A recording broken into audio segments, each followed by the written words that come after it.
ባይ ባይ አትበይ እንፈራለሁ ባይ ባይ ፍቅርሽን አልቤ ባይ ባይ ዘፈን ወይኔ የእንትናን ዘፈን አበላሽበት አይደል? የማነው ስሙ ቢቀርብኝስ።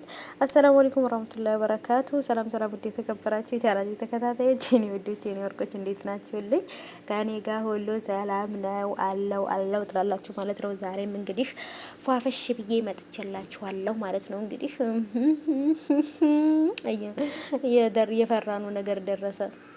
የፈራኑ ነገር ደረሰ። አብርሃምን እንግዲህ ሄርሜላ ሸዋሸዋ ልሰራው ነው። እሱም ነገር ምንድነው?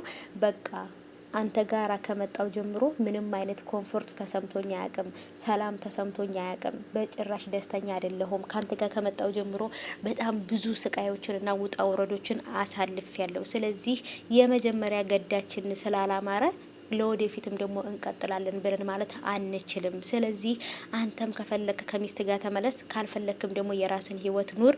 እኔ ከዚህ በኋላ ካንተ ህይወት ወጥቻለሁ ብላ ሻንጣዋን ይዛ ወደ ቤተሰቦቿ ተመልሳለች። እኔ ላንተ ብዬ ቤተሰቦችን አጥቼ ጠፍቼ እንኳን አልፈለከኝም፣ እንደዚህ ሁኜ እንኳን በጣም ብዙ ነገር ብላ እንግዲህ ተስፋ ቆርጣ ቤተሰቦቼ ሻንጣዋን ይዛ ወደ ቤተሰቦቿ ሂዳለች። በድንገት ነው የመጣችበት እንደውም ማለት ነው ጋይሶች፣ በድንገት አይታችሁት ከሆነ በድንገት ገብታ ምናምን ነው በቃ ምን ነው ሲላት የት ነበርሽ ምናምን ሲላት በቃ ኖሬዲ በቃ ነገሩን እንደጨረሰችና ይሄ ነገር ፈተና እንደነበር ምናምን ነገር የሆነ ነገር ነው የተረዳሁትና ፈተና ልፈትንህ ነበረ፣ አንተ ለኔ ያለህን ቦታ ለማወቅ ነበረ። አንተ ግን እየሄድክ በኔ ስበብ ከሩታ ጋራ በኔ ስበብ ሩታን ሚስትህንና ልጅህን ታያለክ። ስለዚህ አንተ ሰፈር ለሰፈር ነበር ስትፈልገኝ የነበረው። አንተ በጭራሽ ለኔ ባል መሆን የምትችል አይደለህም።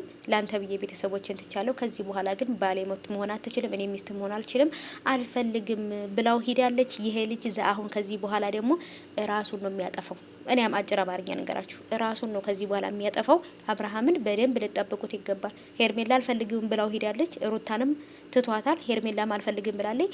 በመሀል ይሄ ልጅ ጨልሎ የጫት እንጨት ጭንቅላቱ ላይ ጆሮ ላይ አድርጎ ነው የምታገኙት መንገድ ላይ።